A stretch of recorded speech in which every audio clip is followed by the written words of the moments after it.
ময়দানে হাত তুলেছে, ওই পদ্মের অন্তরাল থেকে আমার মা বোনরা তোমার দরবারে হাত তুলেছে। ও মালিক, কলিজার টুকরা মা জানি কার নাই গো আল্লাহ। 10 মাস 10 দিন গর্ভে ধারণ করেছি, শেষবার কলিজার মধ্যে এমন একটা ঘাত দিয়ে দুনিয়াতে আসলাম। পাড়া প্রতিবেশীরা বলে, কিরে 10 মাসের ব্যথা বেদনা 1 মিনিটে ভুললি কেমনে? আমার মা যে জবাবটা দিয়েছে, আমার কলিজার টুকরাকে যখন কোলে লইছি, আমার নয়নের মনিকে যখন আদর করছি রে, 10 মাসের ব্যথা 1 সেকেন্ডে ভুইলা ফেলাইছে। ও বলে, সেই মা আজকে দুনিয়াতে নাই। এই কনকনে শীতের ভিতরে আমরা কম্বল ব্যবহার করি, ল্যাম্প ব্যবহার করি। যাদের বাবা নাই, মা নাই, ওই অন্ধকার কবরে আব্বা আম্মার কি অবস্থা আল্লাহ তুমি ছাড়া আর কেউ ভালো জানে না। কবরের পাশে গিয়ে এত ডাকি, একটা ডাকের জবাব দেয় না। ও মালিক, আজকের মাহফিল থেকে বলছি, ওগো আল্লাহ, আমাদের যাদের আব্বা আম্মা নাই, আব্বা আম্মার কবর গুলোকে তুমি জান্নাতের বাগান বানায়া দাও। রব্বানা যালামনা আনফুসানা ওয়া ইল্লাম তাগফির লানা ওয়া তারহামনা লানাকুনান্না মিনাল খাসিরিন। ফেলিয়ে না দিও আল্লাহ, ফেলিয়ে না দিও।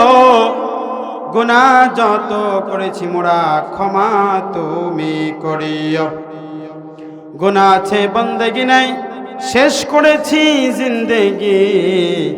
আখিরাতে বিচার দিনে এ পাপীদের উপায় কে?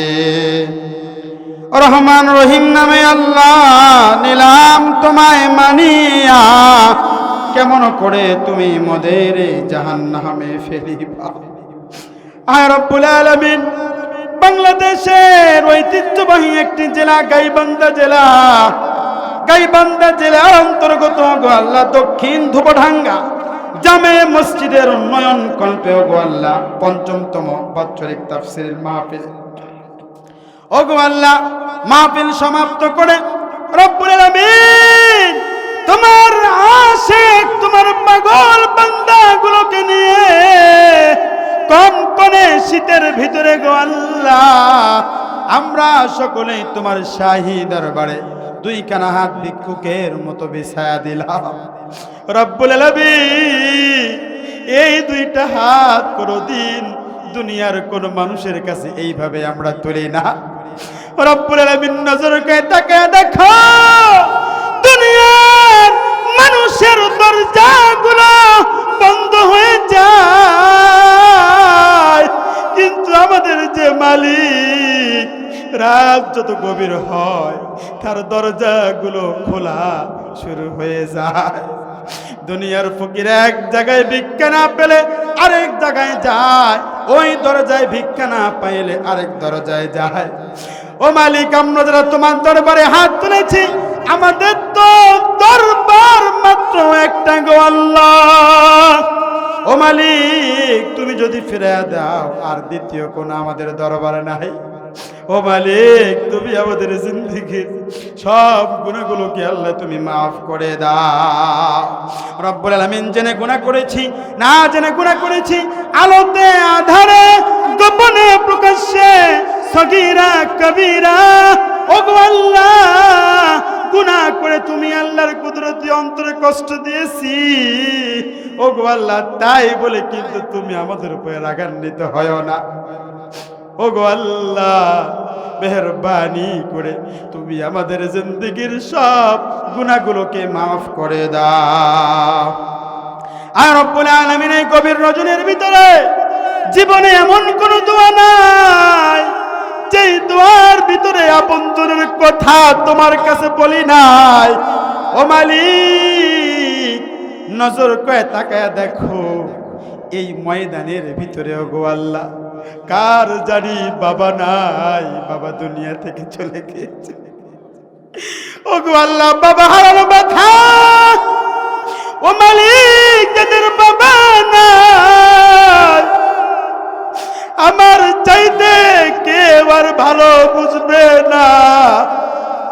যখন মাহফিলে যাইতাম আমার বাবা বারবার ফোন করত, ও সাইমাল মেজবা কত দূর পর্যন্ত আসো, বয়ান কি শেষ করছো নাকি, কখন বাড়িতে ফিরবা? আমি মাঝে মধ্যে সন্তান বিরক্ত হয়ে বলতাম, বাবা তাড়াতাড়ি ঘুমায় যাও, আমার টেনশন করতে হবে না। সেই বাবা আজকে দুনিয়াতে নাই। ও মালিক, আমার মতো বাবাকে হারিয়ে তোমার বান্দারা কারা কারা জানি ময়দানে হাত তুলেছে। ওই পদ্মের অন্তরাল থেকে আমার মা বোনরা তোমার দরবারে হাত তুলেছে। ও মালিক, কলিজার টুকরা মা জানি কারা নাই গো আল্লাহ। 10 মাস 10 দিন গর্ভে ধারণ করেছি, শেষবার কলিজার মধ্যে এমন একটা ঘাত দিয়ে দুনিয়াতে আসলাম। পাড়া প্রতিবেশীরা বলে, কিরে 10 মাসের ব্যথা বেদনা 1 মিনিটে ভুললি কেমনে? আমার মা যে জবাবটা দিয়েছে, আমার কলিজার টুকরাকে যখন কোলে লইছি, আমার নয়নের মনিকে যখন আদর করছি রে, 10 মাসের ব্যথা 1 সেকেন্ডে ভুলে পালাইছে। ও বলে, সেই মা আজকে দুনিয়াতে নাই। এই কনকনে শীতের ভিতরে আমরা কম্বল ব্যবহার করি, ল্যাব ব্যবহার করি, যাদের বাবা নাই মা নাই, ওই অন্ধকার কবরে আব্বা আম্মার কি অবস্থা আল্লাহ তুমি ছাড়া আর কেউ ভালো জানে না। কবরের পাশে গিয়ে এত ডাকি, একটা ডাকের জবাব দেয় না। ও মালিক, আজকের মাহফিল থেকে বলছি, ওগো আল্লাহ, আমাদের যাদের আব্বা আম্মা নাই, আব্বা আম্মার কবর গুলোকে তুমি জান্নাতের বাগান বানায়া দাও। সকলে আমার সাথে বলেন, বাবা আমার কবরে ও গো আল্লাহ আযাব দিও না, নানা নানির কবরে ও গো আল্লাহ আযাব দিও না, দাদা দাদির কবরে ও গো আল্লাহ আযাব দিও না, ফুফা ফুফুর কবরে ও গো আল্লাহ আযাব দিও না, শ্বশুর শাশুড়ির কবরে ও গো আল্লাহ আযাব দিও না। আয় রব্বুল আলামিন, আমাদের আপনজনকে যারা আমরা হারিয়েছি তাদের কবরগুলোকে তুমি জান্নাতের বাগান বানায়া দাও রব্বুল আলামিন। এই মাহফিল সফল করার জন্য গো আল্লাহ যারা এই কষ্ট করেছে, মেহনত করেছে, তাদের কষ্টগুলোকে আল্লাহ তুমি কবুল করে নাও। যারা আজকের মাহফিলে নগদ দান করলো, বাকি দান করলো, রসিদের মাধ্যমে দান করলো গো আল্লাহ, ও মালিক, মহিলা প্যান্ডেল থেকেও তো আমার মা বোনরা দান করেছে, যারা হলো অবলা সরলা, মনের দুঃখের কথা কারো কাছে বলতে পারে না। ও মালিক, আমার মা বোনদের মনের নেক বাসনাগুলোকে তুমি কবুল করে নাও রব্বুল আলামিন। মেহেরবানি করে ওগো আল্লাহ, তোমার যে সমস্ত বান্দারা চোখের পানি ফেলে কাঁদছে, আমি জানি না তাদের মনে কি ব্যথার বেদনা নিয়ে হাত তুলেছে। ও মালিক, সকলের মনের নেক বাসনাগুলোকে আল্লাহ তুমি কবুল আর মঞ্জুর করে নাও রব্বুল আলামিন। আমার পূর্বে বয়ান করলেন বন্ধুবার মুফতি রিয়াজুল ইসলাম, ওগো আল্লাহ চমৎকার আলোচনা করেন, তার কণ্ঠকে আল্লাহ তুমি পুরো বিশ্বের মধ্যে কবুল করে নাও রব্বুল আলামিন।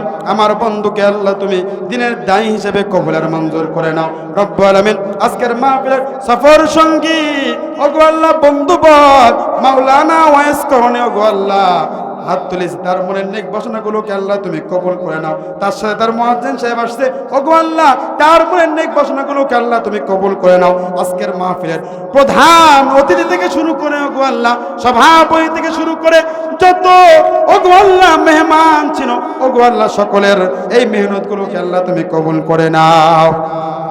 ও রব্বে কারীম, আমার পাশে হাত তুলেছে এই মসজিদের ইমাম ইমাম সাহেবের মনের নেক বাসনাগুলোকে কবুল আর মঞ্জুর করে নাও রব্বুল আলামিন। আমার যে সমস্ত মুরব্বী বাবারা, নওজোয়ান যুবক ভাইয়েরা শেষ মোনাজাত পর্যন্ত বসলো, চোখের পানি ফেললো গো আল্লাহ, সকলের গুনাহগুলোকে আল্লাহ তুমি মাফ করে দাও রব্বুল আলামিন। আজকের মাহফিলে আল্লাহ মেহেরবানি করে গো আল্লাহ, মৃত্যু একদিন দিবা জানি, তবে আজরাইলের ভয়ঙ্কর চেহারাখানা আমাদের চোখের সামনে না দেখাইয়া মদিনা ওয়ালার নুরানি চেহারাখানা আমাদের চোখের সামনে বসায় দিও, আর আমাদের জবান দিয়ে জারি করে দিও লা ইলাহা ইল্লাল্লাহু মুহাম্মাদুর রাসূলুল্লাহ।